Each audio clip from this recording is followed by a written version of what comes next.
이 새벽 우리에게 주신 하나님 말씀은 로마서 6장 1절에서 14절까지의 말씀입니다. 로마서 6장 1절에서 14절까지의 말씀입니다. 신약성경 245면에 로마서 6장 1절에서 14절까지의 말씀입니다. 우리 하나님의 말씀을 다 함께 받들어 읽겠습니다. 그런즉 우리가 무슨 말을 하리요? 은혜를 더하게 하려고 죄에 거하겠느냐? 그럴 수 없느니라. 죄에 대하여 죽은 우리가 어찌 그 가운데서 더 살리요? 무릇 그리스도 예수와 합하여 세례를 받은 우리는 그의 죽으심과 합하여 세례를 받은 줄을 알지 못하느냐? 그러므로 우리가 그의 죽으심과 합하여 세례를 받음으로 그와 함께 장사되었나니 이는 아버지의 영광으로 말미암아 그리스도를 죽은 자 가운데서 살리심과 같이 우리도 또한 새 생명 가운데서 행하게 하려 함이라. 만일 우리가 그의 죽으심과 같은 모양으로 연합한 자가 되었으면 또한 그의 부활과 같은 모양으로 연합한 자도 되리라.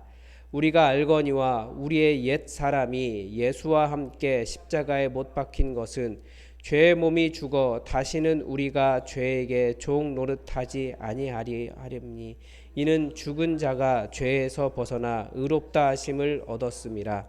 만일 우리가 그리스도와 함께 죽었으면 또한 그와 함께 살 줄을 믿노니 이는 그리스도께서 죽은 자 가운데서 살아나셨음에 다시 죽지 아니하시고 사망이 다시 그를 주장하지 못할 줄을 알미로라.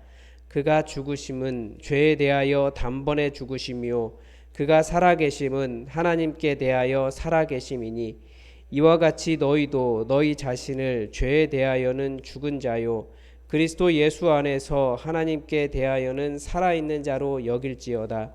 그러므로 너희는 죄가 너희 죽을 몸을 지배하지 못하게 하여 몸의 사욕에 순종하지 말고 또한 너희 지체를 불의의 무기로 죄에게 내주지 말고 오직 너희 자신을 죽은 자 가운데서 다시 살아난 자 같이 하나님께 드리며 너희 지체를 의의 무기로 하나님께 드리라. 죄가 너희를 주장하지 못하리니 이는 너희가 법 아래에 있지 아니하고 은혜 아래에 있음이라. 아멘.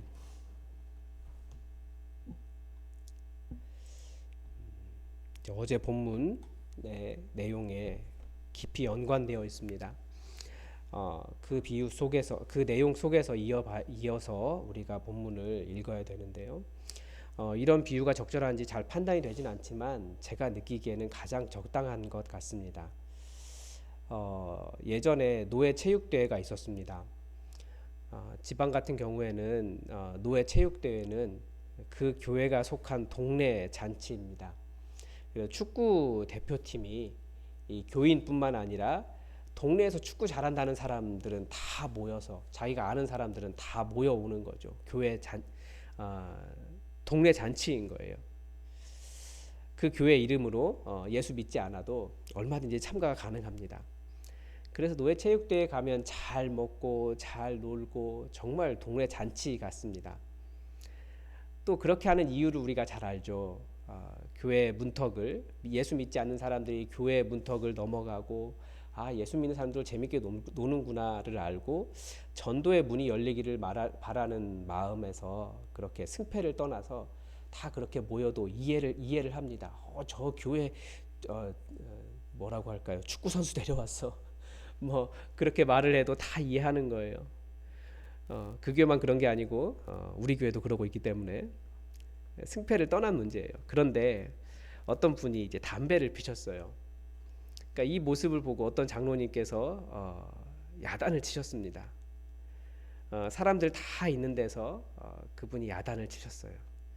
당연히 전후 사항을 알만한 사람들 그 적당히 이렇게 좀 제재가 필요한 부분도 있고 뭐 그렇긴 하지만 또 이렇게 말리죠. 그런데 그 장로님께서 내가 장로인데 이것을 바로잡아야 한다라며 오히려 더 야단을 치셨습니다. 뭐 어느 정도 다 서로 이해를 하죠.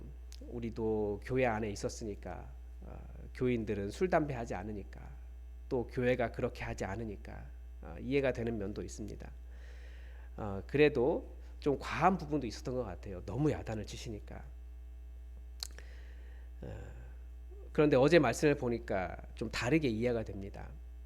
물론 그 장로님께서 들으시면 또 저 매우 저희가 오히려 더 야단이 나고 저도 이렇게 말씀드리기에 죄송한 마음이 있지만 어제 그 본문에 의하면 그 모습이 어제 본문에서 가르쳐주는 그 유대인의 문제, 율법에서 의를 얻으려고 하다가 자기도 모르게 사망 권세가 지배하게 되는, 사망 권세의 지배를 받게 되는, 반대로 아직 우리가 죄인 되었을 때 십자가 위에서 죽으신 그 죄인을 용납하신 예수님의 그 생명의 권세에 영향을 받지 못하고 있는 그런 모습을 대조적으로 잘 보여줍니다.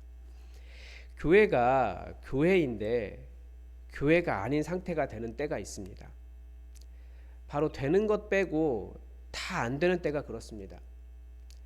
사망 권세가 지배하고 있기 때문에 누가 뭘 해도 마음에 들지 않고 뭐 한다고 하면 못하게 하고 하면 안 되는 일로 가득 찰 때가 그렇습니다. 반대로 생명의 권세가 가득 차면 어떻게 되겠습니까?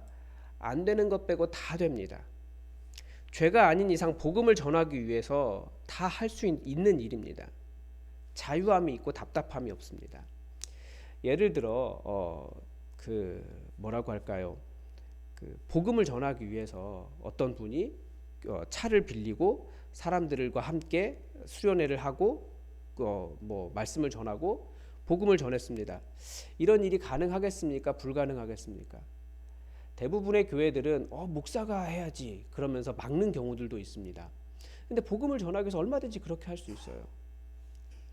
자유한 거예요. 복음을 전하기 위해. 거기에 어떤 죄가 있습니까? 죄가 아무것도 없어요. 단지 권위의 문제를 건드렸을 뿐이에요. 오늘 본문은 이 연장선 산행에서 들을 수 있습니다. 여러분, 그리스도인은 사망 권세 아래 있을까요? 생명의 권세 아래 있을까요? 이것은 선택의 문제가 아닙니다. 답은 명확합니다. 1절과 2절은 무엇을 가르쳐 줍니까? 그리스도인은 무조건 생명의 권세 아래 살아갈 수밖에 없다라고 가르쳐 줍니다. 그런즉 우리가 무슨 말하리요? 은혜를 더하게 하려고 죄에 거하겠느냐? 그럴 수 없느니라. 죄에 대하여 죽은 우리가 어찌 그 가운데서 살겠습니까? 이렇게 말합니다. 죄에 거하려고 하는 습성이 남아 있을 수는 있습니다. 그러나 그렇게 살면 그리스도인들은 매우 불편합니다. 왜냐하면 죄에 대해서 죽었기 때문입니다. 또 정말 이렇게 말하는 사람들이, 이렇게 살려고 하는 사람들이 있습니다. 은혜가 가득 넘치는데 그러면 이제 마음대로 살아도 되겠네. 조롱하는 거죠. 그게 아닌데 내 마음대로 살 거야. 하나님 어차피 용서해 주시는데 그런 조롱에 가까운 거예요. 그렇게 사는 게 아니죠. 왜 그러냐면 죄에 대해서 죽었기 때문입니다. 다른 말로 하면 사망 권세가 더 이상 어떻게 됩니까? 아무런 영향력을 미치지 못하는 거예요. 사망 권세가 이제는 부끄러운 거죠. 사망 권세가. 3절에 보니까 무릇 그리스도 예수와 합하여 세례를 받은 우리는 그의 죽으심과 합하여 세례를 받은 줄을 알지 못하느냐. 우리가 받은 세례는 예수님과 합한 것이고 예수님의 죽으심과 함께 나도 죽었다라는 겁니다. 그러니까 나의 무엇이 죽었습니까? 죄의 권세, 사망의 권세로 살려고 하는 그 사망의 어두운 글을 율법으로 다른 사람을 통제하려고 하고 다른 사람을 향해 정죄하고 그런 모든 사망의 권세가 드러나는 것들에 대해서 다 죽었다라는 거예요. 근데 사도 바울이 뭐라고 이야기합니까? 죽었다고 해서 일회적으로 한번 딱 죽었기 때문에 더 이상 그런 모습이 나타나지 않는다가 아니에요. 사도 바울은 날마다 죽는다라고 이야기했습니다. 날마다 내가 죄의 그런 사망의 어두운 권세가 드러날 때마다 다른 사람을 힘들게 하고 나만 잘 살려고 하고 정죄하려고 하는 그런 마음이 드러날 때마다 사도 바울은 매일 날마다 그때마다 자기를 죽인다. 쳐서 복종시킨다. 날마다 죽노라 라고 말했다라는 거예요. 그래서 4절 마지막 부분에서 이렇게 선언합니다. 새 생명 가운데서 행하게 하려 함이라.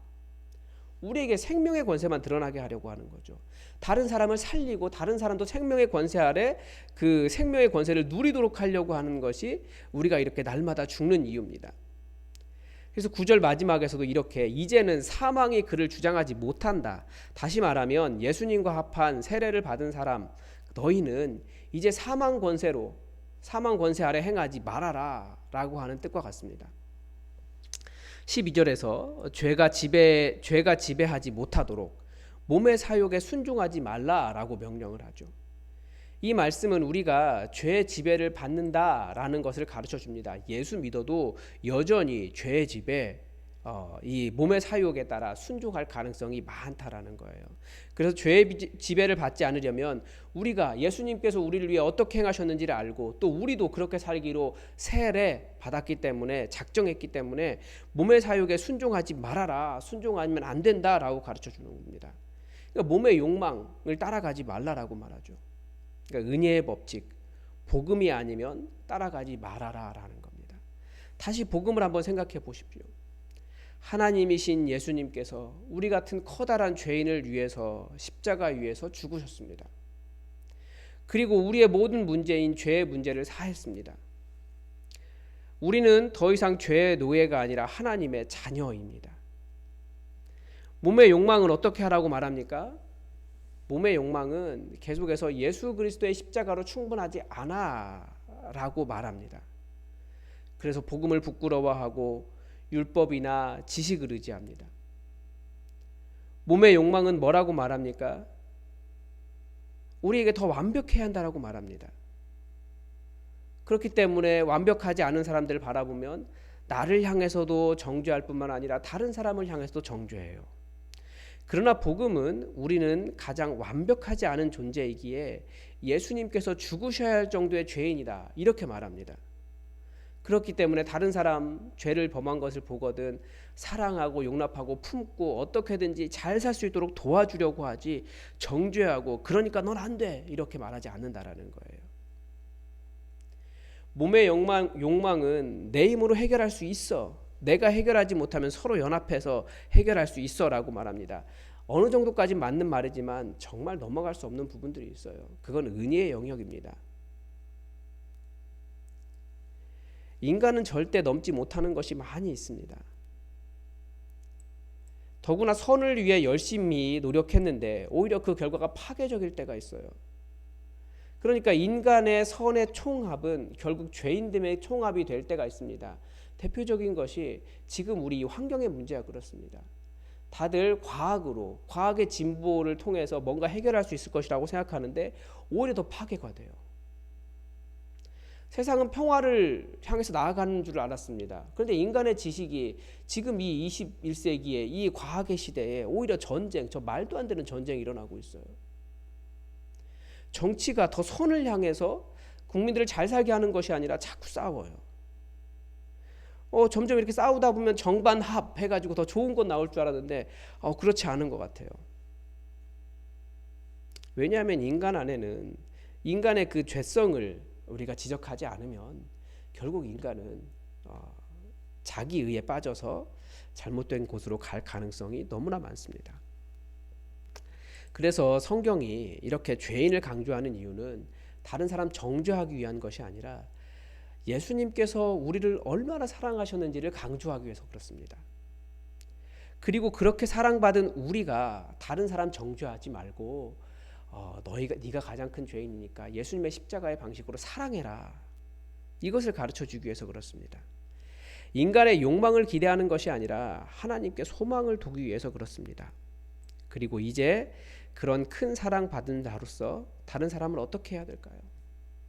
다시 로마서 시작할 때 드린 말씀이 그것입니다. 왜 로마서가 시작하고 있느냐?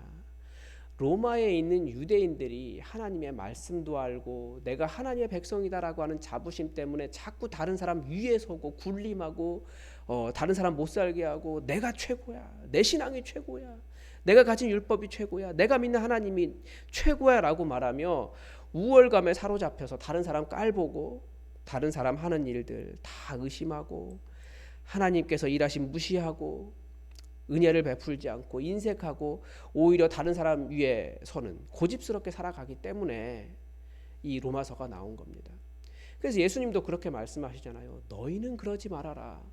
다른 사람은 높은 사람이면 군림하고 그런데 너희는 그러지 말아라. 너희는 그렇지 않아야 된다.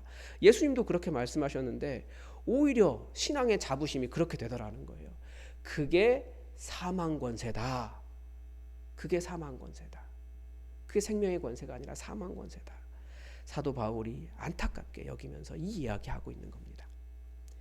그리스도인은 자신이 죄 있는 것을 알기에 정말 겸손합니다.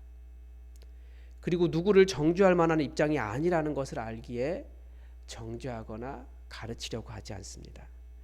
그리고 나 같은 자를 구원하셨기 때문에 하나님께서 여전히 다른 사람, 더 연약한 사람, 정말 죄인도 구원하실 것을 믿고 기대합니다.